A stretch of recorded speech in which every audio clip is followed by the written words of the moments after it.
falei com Deus assim, que eu não queria chorar hoje, sabe?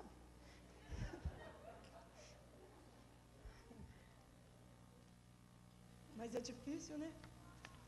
Primeiro, hoje é o Dia das Mães e eu quero parabenizar todas as mães. Louvamos ao Senhor, né, por essa missão gloriosa e maravilhosa que o Senhor tem nos dado. Eu louvo a Deus pela vida da minha mãezinha ali no Brasil, que me ajudou muito na criação dos meus filhos.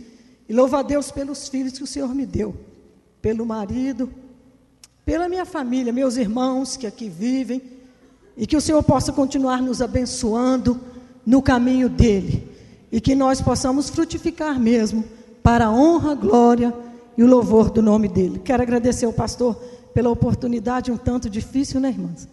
Porque nós temos aqui muitos teólogos, mas como eu disse, o Senhor é bom, e ele está no nosso meio, amém? Eu gostaria de falar nessa noite, não vou ser muito longa, porque nós temos aí ainda a apresentação das crianças, e sobre virtudes de uma mulher crente. E para falar de virtudes de uma mulher crente, nós falamos de algumas mulheres. E a primeira virtude que precisa existir na nossa vida como serva de Deus, como mulher, como mãe, como esposa, como amiga, como companheira, é a virtude da fé. E nós sabemos que a fé vem de Deus, não vem de nós. A fé é o firme fundamento das coisas que se esperam e a prova das coisas que se não veem. E sem fé é impossível agradar a Deus. E eu quero falar de uma mulher chamada Sara, rapidamente.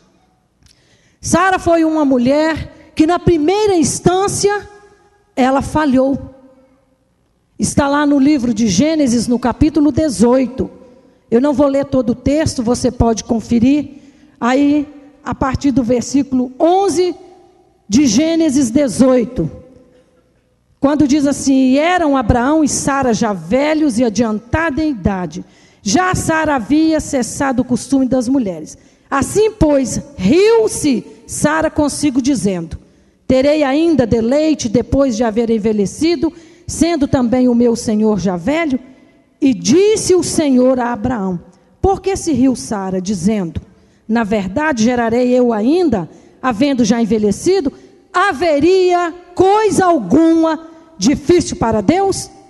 Porque Sara ouviu a conversa do Senhor com Abraão. Ela estava na porta da tenda, e quando o anjo fala para Abraão que ela teria um filho, Sara riu. E aquele riso não foi de alegria, foi de descrença. E ainda mais, quando o anjo falou: por que a Sara riu? Não, eu não ri, ela mentiu. Irmãs e irmãos, mas quem de nós não iríamos rir se olhássemos como Sara olhou as circunstâncias e a lógica humana? Ela já estava velha, e ela mesmo disse aqui, no seu coração, quando riu: como posso eu gerar já velha e o meu Senhor também velho? Sara demonstrou naquela hora vulnerabilidade. A mensagem de Deus, na sua visão de esposa, era impossível de se cumprir. Tal atitude demonstra fragilidade, a mesma fragilidade espiritual que nós temos quando olhamos as circunstâncias e lógica humana, impedindo-nos de crer quando nós não aceitamos as palavras de Deus e suas promessas, por fugirem à razão e da razão e das experiências humanas. É demais para nós. Mas eu acho que naquela época Sara ainda não conhecia aquele hino que a Danila canta, e eu vou arriscar. Ele é o Deus do impossível, faz o vento se acalmar. Ele é o quarto homem que no fogo contigo está. E não há enfermidade que ele não possa curar. Ele é o Todo-Poderoso e a vitória quer te dar. Ele te dá Glória a Deus, o nosso Deus é o Deus do impossível. Ele provou isso na vida de Sara, e Ele tem provado isso para nós. Quantos impossíveis na nossa vida o Senhor não tem feito? Quantos impossíveis o Senhor não tem resolvido? Sara esperou contra a esperança. Ela teve parte nessa bênção chamada esperança. Como está escrito a respeito de Abraão. Abraão, esperando contra a esperança, creu. E ela teve parte ativa nesse processo como esposa de Abraão. Que nós possamos aprender como Sara. E agora nós já conhecemos o hino que a Danila canta. E canta bem. Não eu. Glória a Deus. Outra característica, outra virtude que Sara deixou para nós, e essa é um pouco complicada para nós mulheres, pastor, chamada submissão. Sabe por quê, irmãos? Porque às vezes, não só as irmãs, tem homens também, que entendem submissão de uma maneira diferente. Submeter não é supervivenciar. Não, ou sobrevivência. Submeter é amar. Amém? Glória a Deus. O entendimento da palavra, irmãos, ou melhor, Sara tornou-se padrão de esposa, porque nos ensinou a ser submissa. Segundo o entendimento da palavra, podemos observar que Sara, pela revelação neotestamentária no livro dos Hebreus e na primeira carta de Pedro, venceu suas fraquezas, aceitou a repreensão do anjo, foi um canal de Deus para a perpetuidade de Israel, tudo pela fé, tornou-se modelo para a mulher crente. Sara é modelo para nós. Sara falhou. Quem de nós? Qual de nós ainda não falhamos, não erramos?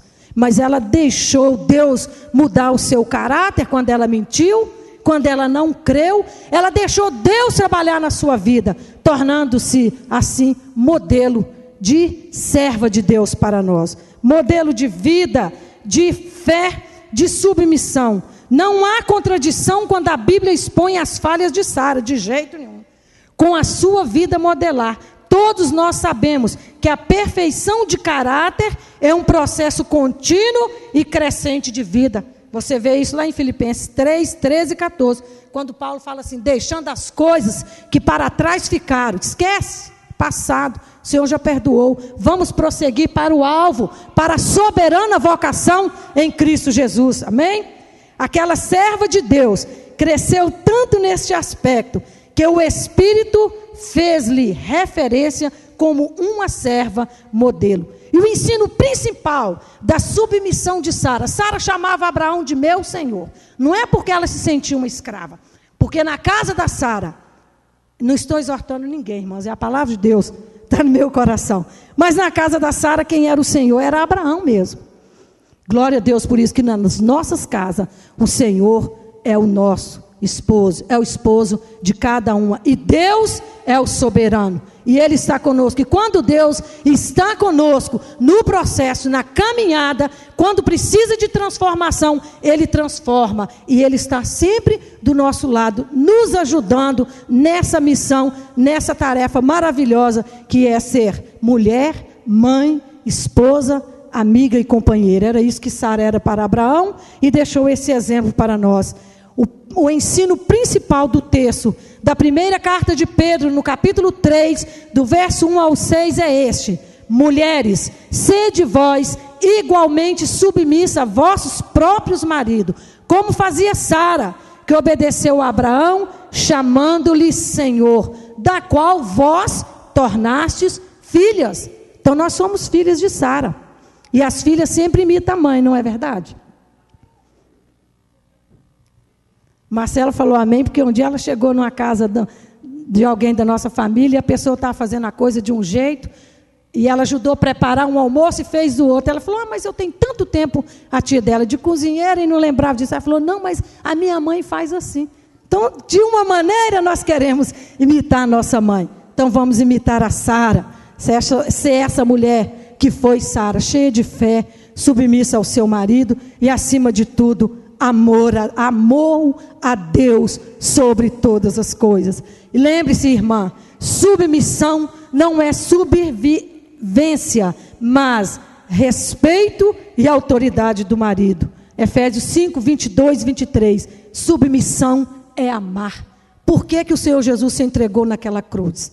Lá em Filipenses 2, parece que a partir do verso 7 fala que ele esvaziou-se de si mesmo, sujeitou-se, submeteu-se à morte de cruz, por amor. Por amor. Então, quando a gente ama, a gente submete. Amém, irmãs? Glória a Deus. Gostaria de falar também sobre uma virtude rápida na vida de uma mulher chamada Joquebede. Sabedoria. A Bíblia diz que a fé perfeita, ou a fé em Deus, nos leva à verdadeira sabedoria, aquela que vem do alto e que é cheia de bons frutos. Tiago 3, verso 17. Ela nos conduz a fé nos conduz a essa verdadeira sabedoria, e a fé também nos leva a temer ao Senhor. E o princípio da sabedoria, como diz o sábio em Provérbios 1, 7, todos nós conhecemos esse versículo. O temor do Senhor é princípio da sabedoria. Então, quando nós tememos ao Senhor, nós temos sabedoria. Sabedoria para conduzir o nosso lar, conduzir os nossos filhos. Primeiro, conduzir a nossa vida espiritual. Essa sabedoria não é nossa, ela vem de Deus, porque vem do temor do Senhor, e nós tememos ao Senhor. E o Senhor então nos ajuda nesse plano maravilhoso, como Ele fez com Joquebede. Todos nós conhecemos a história do nascimento de Moisés, está escrito ali em Êxodo, no capítulo 2, do verso 1 ao verso 10. O Senhor deu sabedoria a Joquebede, eu não vou falar toda a história, os irmãos conhecem, para conseguir esconder aquela criança 3 meses na sua casa. Moisés nasceu num tempo difícil, onde a lei do rei do Egito era para que matasse as crianças, filhas das hebreias, os homens, os meninos, para que o povo não crescesse. A intenção diabólica daquele rei era essa: impedir os planos de Deus. Ele tinha medo que o povo de Israel se tornasse um grande exército e voltasse contra ele. Não sabendo ele, não conhecendo ele, que o nosso Deus, aleluia, o Deus de Israel é onisciente, onipotente, onipresente. O exército já estava formado antes que a nação descesse para lá. Aleluias, porque foi isso que ele prometeu para Abraão. Falou com Abraão que a descendência dele seria peregrina em terra estranha, naquele lugar sofreria, mas ele levantaria, aleluias, um libertador com mão forte. Então o exército já estava formado pelo Senhor, mas o rei do Egito sabia isso, não conhecia o nosso Deus, e ele então traçou esse plano. Mas o Senhor deu sabedoria. Joquebede ganhou aquele menino, e quando ela olha aquela criança ali no verso 2, no capítulo 2 de Êxodo, diz que ela contemplou a formosura do menino. E eu quero abrir um parênteses aqui. Essa formosura não era beleza física, ou vai além da beleza física, porque a mãe não acha filho feio, né, Cecília? Porque um dia ela me perguntou isso: ô mãe, filho acha filho feio? Mãe acha filho feio? Eu falei, o filho pode ter ser assim. E até hoje, de vez em quando, ela fala comigo: mãe, a senhora falou isso, né? Mas quando a criança nasce, ele não é muito bonito, não. Está inchado, o rostinho inchado, o narizinho achatado, a pele está toda ressecada. Aí a gente que é mãe e avó fala: que lindinho. Mas é porque é a nossa satisfação, né, do filho, do neto. Mas quando ele nasce, um dia a Cristiana até me perguntou, eu falei: o João Pedro não era não? Hoje para nós é a criança mais linda. Irmãos, mas essa formosura que Joquebede viu naquele menino, ela contemplou do ponto de vista de Deus. Ela sabia que Deus tinha um grande propósito na vida daquele menino. E ela buscou em Deus essa sabedoria. O texto não fala como, às vezes os irmãos aqui, os pastores, teólogos sabem, mas eu não sei como ela conseguiu esconder até 3 meses. Até porque até 3 meses é a fase que a criança mais chora. É dor de barriga, é dor de ouvido, mas a Bíblia diz que ela escondeu. Sabedoria de Deus, poder de Deus, propósito de Deus na vida de Moisés. E a Bíblia diz que Joquebede, ou melhor, Joquebede confiou no Senhor. A Bíblia diz que ela confiou e não se estribou na sua própria sabedoria, como nos ensina lá em Provérbios 3, o verso 5. Essa é a maneira correta, irmãs, para nós. Não estou ensinando nada às irmãs. Tudo que eu estou falando aqui nesta noite é coisa que nós já sabemos. Mas quando Jesus falava com os discípulos a respeito de enviar o Consolador, ele diz: o Espírito da verdade, ele vos ensinará todas as coisas e vos fará lembrar aquilo que eu já ensinei. Então, nessa noite, nós estamos apenas lembrando. O Senhor quer, irmãs, mulheres, que nós lembremos a sua palavra, aquilo que ele já nos ensinou e o que está no nosso coração. Amém? Tomando como exemplo a vida dessas mulheres, Sara, agora Joquebede. Essa é uma maneira de alcançar, uma maneira correta de alcançar a orientação divina para a vida. A mulher sábia edifica a casa, guarda da ruína e livra dos perigos. Então, que o Senhor nos ajude. E para fazer isso, só nos pés do Senhor, só na oração, só na leitura da palavra de Deus, na meditação, dia e noite, é que nós vamos conseguir edificar a nossa casa. Sabe por quê? Primeiro nós vamos estar edificadas, e aí depois nós edificaremos a nossa casa. Que o Senhor nos ajude. É claro, irmãos, nada é perfeito, nós não somos perfeitos, mas há um que nos aperfeiçoa, dia após dia, trabalha no nosso coração e está conosco, é o Espírito Santo. Aleluias, glória a Deus. E uma outra virtude maravilhosa na vida de Joquebede: coragem. Ela foi corajosa, não temeu o rei e não consentiu no seu plano diabólico. O inimigo agia tentando frustrar os planos de Deus. Mas o que Jó fala lá no capítulo 42, o verso 2? Que nenhum dos seus propósitos podem ser impedidos ou frustrados. A obra começa no ventre materno e Deus frustra os desígnios do seu inimigo. Joquebede, por sua vez, colabora com Deus. O seu filho tem direito à vida e Deus teve uma tarefa para ele. Aleluia, glória a Deus. Ela entregou, irmãos, aquela criança ao Senhor. Ela sabia que aquela criança não era dela, porque ela contemplou ali, quando ela viu aquele menino, o plano. Ela não sabia o quê, mas ela sabia que algo Deus tinha na vida de Moisés e através da vida dele. Ela entregou a Deus a criança, os seus direitos, sabia que a criança não era dela. Deus devolveu-a para Joquebede. Os irmãos conhecem a história. Quando a Miriam viu a filha do rei lá, pegando aquele cestinho, logo ela desceu e falou: a Bíblia fala que era a irmã do menino. Você não quer que eu chame uma mulher, uma ama de leite para esse menino? É claro, vou chamar minha mãe, né? Chamou a mãe. Moisés foi criado pela própria mãe até uma certa idade. Deus devolveu aquela criança para Joquebede porque ela foi corajosa. Betumou aquele cesto, colocou no rio e deixou. Sabia que o Jeová Jirê era poderoso para providenciar alguém para tirar aquela criança das águas. E ninguém melhor do que a filha de Faraó. Não porque ela temesse a Deus, mas porque ia ser criado depois ali naquele palácio, na ciência. Deus tem os seus planos. Não foi acaso e nem coincidência porque Deus devolveu a criança para Joquebede. São caminhos insondáveis do nosso Deus. Romanos 11, verso 33. Deus havia traçado o caminho da filha de Faraó. Por isso Joquebede, irmãos, pela sua sabedoria, temor ao Senhor, coragem, ela foi colocada lá na galeria da fé, juntamente com o seu marido. Hebreus 11, verso 23, você pode conferir na sua casa. E ainda falando de Joquebede, eu quero abrir um parêntese aqui e falar uma coisa com as irmãs. Irmãs, chega uma hora que o nosso falatório não vai resolver. Coro eu já nem falo, porque é só quando é criança que a gente dá uns tapinhas, né? E pronto. Mas chega uma hora, não é falatório, não é queda de braço que vai resolver o problema com os nossos filhos. É a sabedoria.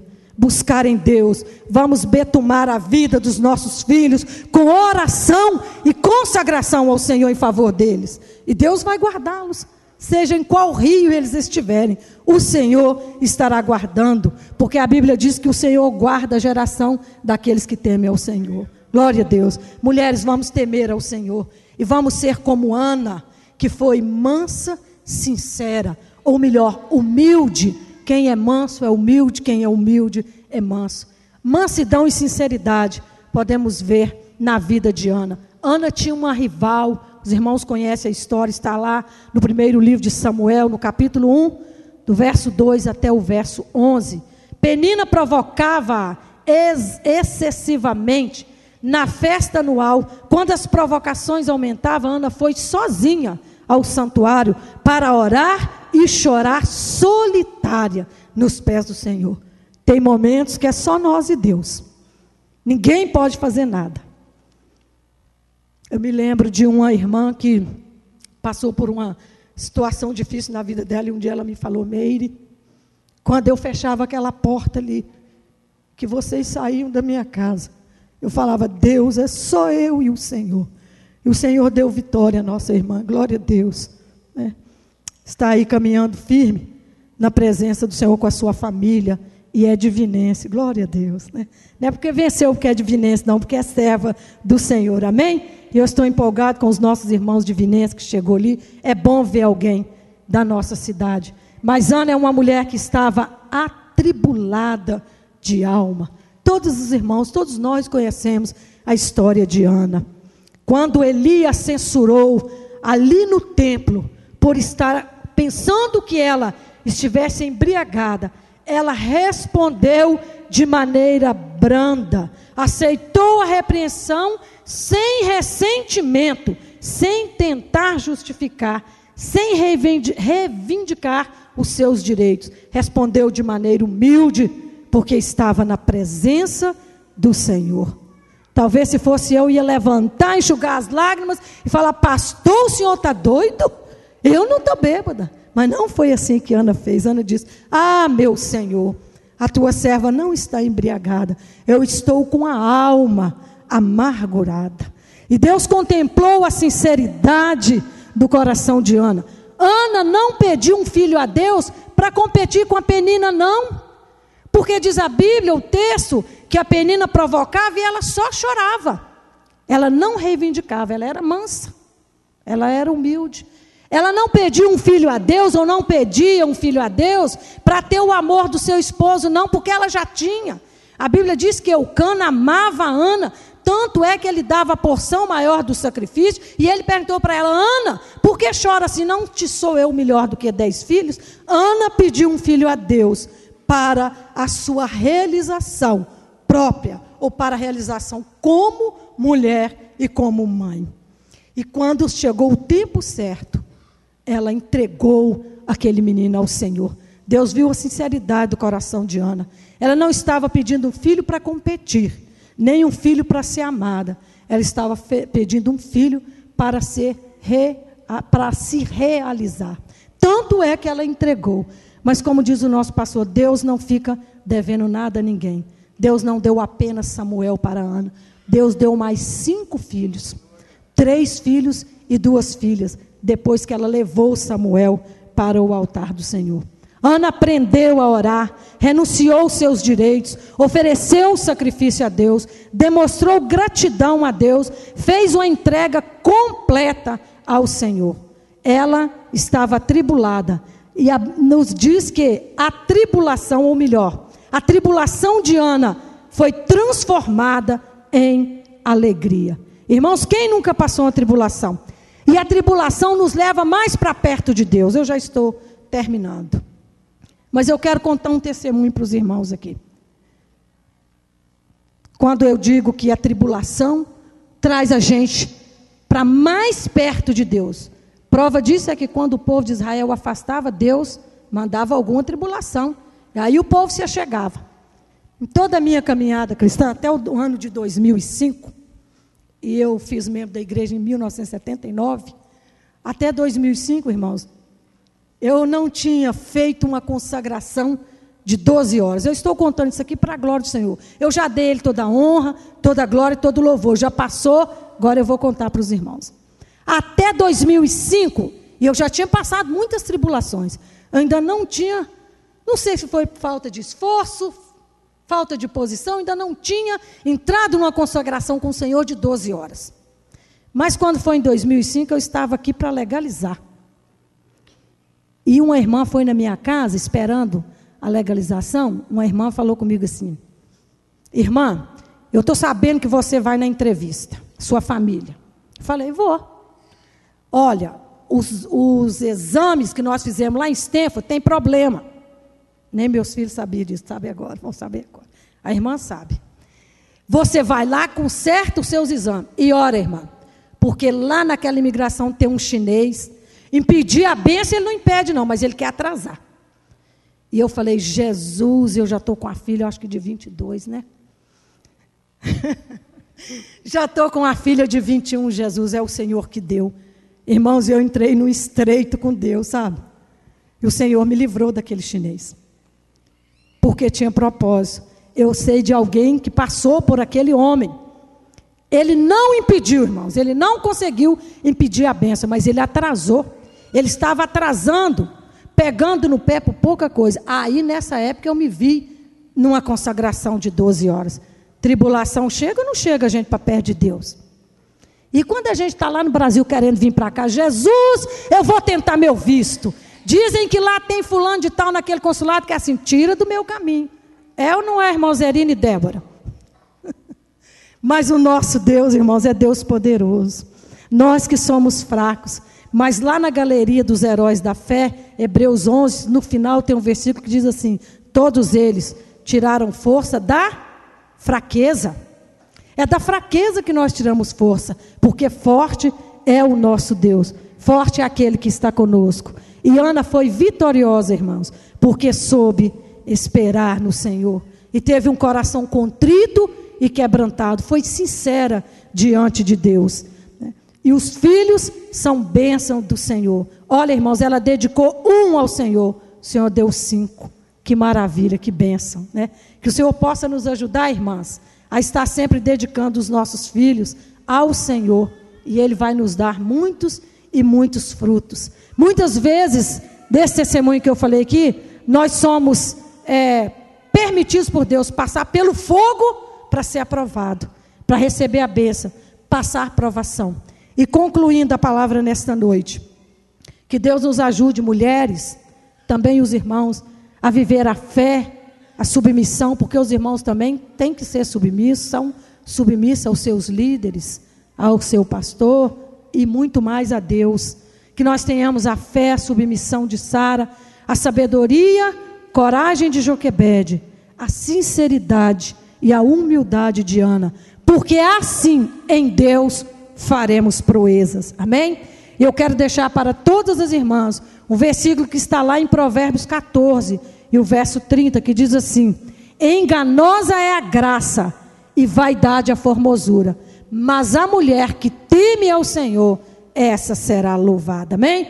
Vamos temer ao Senhor e continuar a nossa caminhada, para chegar naquele último dia, nós apresentarmos ao Senhor a nossa família. Senhor, essa é a família que o Senhor me deu, eis aqui comigo, amém?